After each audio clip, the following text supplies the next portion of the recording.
They love him. They love him. Love him. Yeah. Love him. Takes the team to new heights. Absolutely. Kyle Shanahan put him up for adoption, watched everyone walk past the window, was like, I guess we'll take him back home, and now he loves him so much. But go ahead, Wild. Are you surprised by Jimmy G's performance last night? Of course I was. Really? Shocked. I wasn't. Yeah. I mean, well, yeah, of course. Anytime Jimmy G plays great, and he was pretty damn good last night, I'm shocked because it's very rare. That was one of the best games of his career, Brew. So, of course, that is shocking. I was very surprised. Now, given the competition, maybe I shouldn't have been because the Cardinals have quit. Yeah. And you saw that on that final George Kittle touchdown. We can talk more about them later.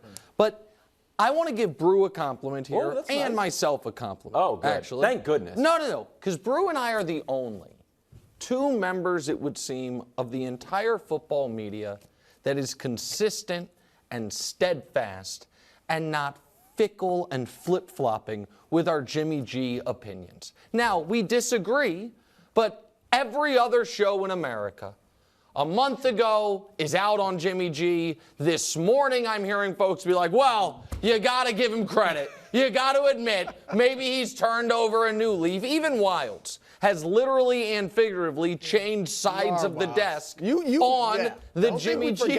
Right, on I forgot about the Jimmy G argument. And so, yes, I was very surprised. And no, I will not detract from his game yesterday by talking about the yards after catch or the dinking and dunking that everyone saw. Because he played excellent. No, he played excellent. You just did. I just acknowledged it. But does this change my opinion that he is the 49ers' weak link? Of course not. And in fact, Chris Broussard, even with all your odd Jimmy G fandom where you're like, nobody's saying he's great, but here's why I think he's great. Even I think he's their weak link. And so, yeah, I was very surprised because he played great.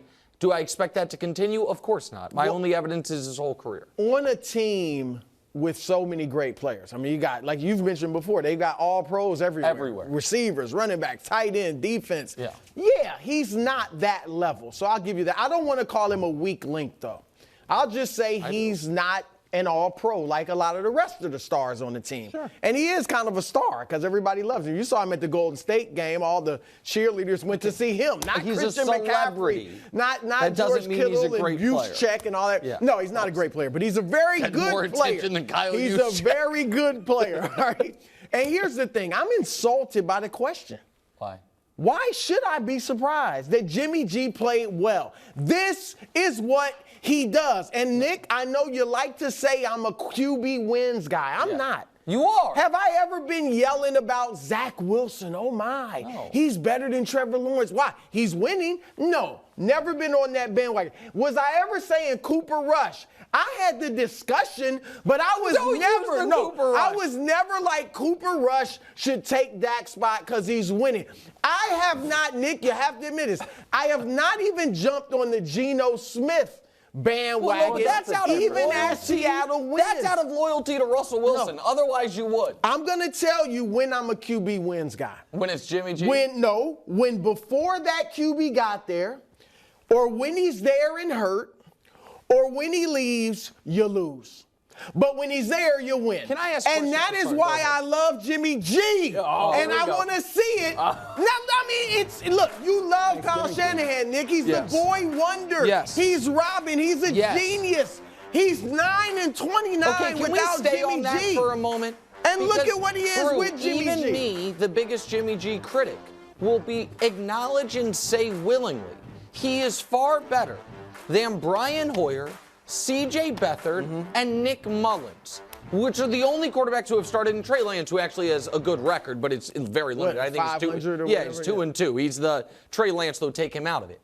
But we are not, the reason I dislike that particular stat so much is because we have not seen it with any other even somewhat passable starting quarterback. Brian Hoyer hasn't started since he left San Francisco. But he was He was a guy you might have thought would have been a good backup. He was a backup in New England. They're all backups. Cooper Rush is a backup. Gardner Minshew is a backup. That's what backups do. Right, they're all backups. Jacoby Brissett. My point is that 9 and the win-loss record with Jimmy G is impressive.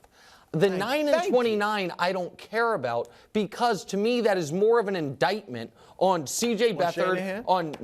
Because I don't know if anyone could win. Those guys have never won. Jimmy G has won. No. Anyone could win with those quarterbacks. With C.J. Beathard, Nick Mullins, and Brian Hoyer. They're not NFL starting quarterbacks. Okay. And so it's not, but the Niners the whole time the last few years he's been there, they've had this great defense. They've had this great running game. They have a guy who I think is an excellent offensive-minded coach. And so, the Jimmy G conversation to me is very simple, which is, do you trust that what we saw last night is going to be more of an outlier or more the norm? Don't worry about the 4 touchdowns. Just playing clean football, clean, efficient football. To me, that is clearly the outlier, particularly against good teams. And so, no, I picked this team to go to the Super Bowl with what I thought was going to be essentially a rookie quarterback because I love the weapons so much. And you still got them going. And they've since added Christian McCaffrey.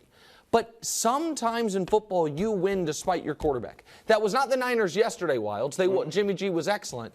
But I just know it doesn't change my opinion of it. I got something I got to throw at you. All right, go. All right, first of all, Jimmy G has played clean football the last 3 weeks. They're 3-0. Yep. Yeah. He's got 6 touchdowns, 73% completion percentage. Get this passer rating, 119.6. Yeah. He's having the best season arguably of his career. How many interceptions, do you know? 4. Well, none the last 3 weeks, but 4 this season is 15 touchdowns? Yes. Let's do a nickel like this, because one, you love blind reveals. Here we go. You love blind reveals, and you love one of these players. So look at this. Completion percentage, okay, one has a little advantage. Passing yards is essentially the same. The guy on the left is Jimmy G. I know. Okay. I know the guy on the left. Who's the guy on the right? Do you know? He's a favorite of yours. It's a 108 passer rating. Left and right. I mean, the guy, it's not Mahomes. It's not, I know who it is. Let's reveal it. Go ahead. It's Gino. Okay, there it is. Yeah. So why, Wildes, you see the numbers, let's call them the same. Why the consistent dislike, disdain, criticism for Jimmy G, but the other guy is in your MVP race? Because he's in the conversation. He's on your ballot. One guy has, I believe, the best defense in football in the Niners. The other guy's defense has been very up and down throughout the year. One guy has the best running game in football. The other guy has a team that has struggled to find a running game for years. One guy has the second best tight end in football. And the other guy has no capable tight end there, except for, I guess you could argue, Fant, who they traded for from Denver. They got some pretty good receivers, though. And so and to me, the context of it's very different. But I am confused by Brew going to that full screen because all year long he's told me Gino is going to turn into a pumpkin, and now you are favorably comparing him to. He hasn't yet, though. No, he hasn't. And while he's a Cinderella or whatever you want to call him, his numbers are good. And what's amazing, Jimmy G's Wildes, right is there. Gino and Jimmy G the same number of quality playoff starts, 0. Now Gino has no playoff starts at all, but the same number of quality playoff starts. The 2 years he's been healthy, NFC title game, Super Bowl. And this year you expect 2 Super Bowls in 3 healthy You guys told seasons. when I tried to give Mahomes credit for AFC title game Super Bowl appearances, you guys said it doesn't count. No, so I'm very confused by that. But go ahead. Not a silver medalist guy. On the other side of the ball, talking about the Cardinals, which some smart football people had going to the Super Bowl. Some very smart football people. Colt McCoy filled in for Kyler. Before the game, the Monday night team compared Kyler to Colt McCoy. And here's kind of the 3 quote panels that we've got. Here's Larry Fitzgerald. Conversation with former teammates were glowing about his leadership. Leading meetings, this is Colt McCoy, taking the onus. If he makes a mistake, saying, that was on me, I'm going to get it fixed. That's a big part of being a leader. Okay. Compliment to Colt, didn't mention Kyler. Now, RG3 said this about Kyler. Seems like he's on his own sheet of music when he's playing the game. He's on the sidelines having arguments with the head coach, like he's David Ruffin in The Temptations, right? And Kyler Murray's David Ruffin. I think that was actually a compliment. And then finally, it didn't sound like a compliment. Maybe musically it's a compliment, but I don't think he meant it complimentarily. But still. He's on his own. And Steve Young says, you got to change your game, figure it out, so everyone can start to resonate with you. You don't want to lose this team, especially after signing that big contract. Okay, so Nick, this resonated with you. Why? Well, I think it's very interesting that Larry Fitzgerald got this ball rolling, was sitting there and didn't push back on any of it. Larry Fitzgerald's the best player, in modern Cardinals history. Larry Fitzgerald's one of the most respected players in modern NFL history. He's a first ballot Hall of Famer who I think is, without question, one of the 5 best in the history of his position. or let's call him one of the 10 best. I don't want to argue about that. Everyone loves him. Larry Fitzgerald also has done TV in different avenues, while he was a player, and now he knows how these segments work. And we need to pull back the curtain a bit, Wildes. Do they have a production meeting where, like, hey, we're going to talk about Colts' awesome stuff and Kyler's limitations? Yeah, they do. And Larry got that ball rolling. And Larry also, a lot of people think, had some football left in him.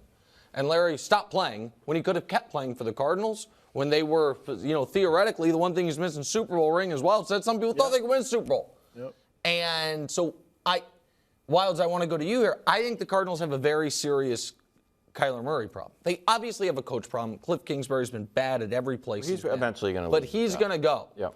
They gave Kyler this money. He argues with the coach. He argues with DeAndre. The ownership doesn't seem to trust him. And the legendary player sat on that stage yesterday and, pushed the boulder down the hill that was going to roll him over. But in a nice way. He was just giving compliments to Colt. Well, Fitzy just gave compliments, but he knew what was coming next. And Steve Young, who also is not a hot take guy, crushed him. It was in a kind way, but crushed him. I think they have a big Kyler Murray problem, Wildes. So the problem is, outside of firing Cliff Kingsbury, I don't know what you're supposed to do. It feels like everyone's rooting for Kyler Murray, and they're trying to get him to reach his potential in sometimes the most awkward way possible, like clauses in your contract that says you have to study, that then becomes a whole fiasco. But I don't know if it's going to happen. And the weird thing from these quotes that I took away, Brew, a little bit of like when Baker was getting ripped in Cleveland. Like, we need to hear someone within the organization defend him. Vehemently. Fitzgerald and we don't hear supposed to be that guy. I mean, you knew he wasn't going to be, but you know what I mean? Yes. Like, if there was somebody that was going to do it on that panel, it would have been Fitzgerald. Look, I was here last year. I've worked with the guy. Look, he's got some growing to do, but none of that. We don't hear it. And look, here's the deal. I think Kyler Murray loves football because he chose it over baseball. Right? He could have been a great baseball, or at least made that was the in MLB. the segment too. Like, it feels like Colt McCoy loves football. It's like, right. Geez, right. Loves football conversation. And I think somebody brought up does Kyler love football last night. I think he loves it, and if he does, then this offseason will be huge for him. Because if you really love the game and you care about being an all-time great or a great, then you're not going to take this sitting down. You're going to say, man, I was bad last year. I got to hit the film. I got to improve my game. I've got to get better. If he doesn't do that, you learn a lot about people and how they deal with failure for the first time in their life. And Steve Young made the point. He's not only has he never failed at anything, he has been A triple plus at everything. The greatest high school player in the history of Texas, Heisman Trophy, Rookie of the Year, in the playoffs quickly. This is now he's in the midst of a bit of professional failure and massive criticism. The problem is, despite it all, the team gave him all that money. And so I don't know, how does your first bit of failure land on you when it's landing on you with $250 million?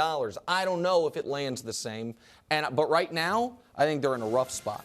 I think they're in a really rough spot. I think it's going to be a coach. Well, they need a new coach for sure. Yeah. Do that to start with. Yeah. Okay. Thanks for watching. Subscribe here to get more from the show and to check out clips from other shows on FS1.